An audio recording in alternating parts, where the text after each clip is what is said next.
coaching thought for the day. So it's really important whenever you are working with teachers to not always have answers right away. Sometimes as coaches we feel pressure to have answers right away because, we're supposed to be experts and we're supposed to have all these answers. But there's a lot of power in telling a teacher, you've given me a lot to think about. I'm gonna take some time, I'm gonna do some research, and I'm going to get back with you in, 2 days or whatever it is that you can get back with them.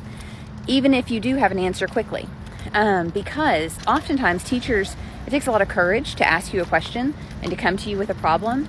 And if there's something that they have been struggling with for a long amount of time and they deliver that information to you and you suddenly within moments have some brilliant idea for them, that can be a little disheartening for them. That is something that might discourage them, feeling like they didn't do something. So I just think that that's really important to remember whenever you're working with teachers is not only is it not okay for you to not have an answer and to not immediately be able to solve problems, even if you want to, but also when you are able to, maybe just don't.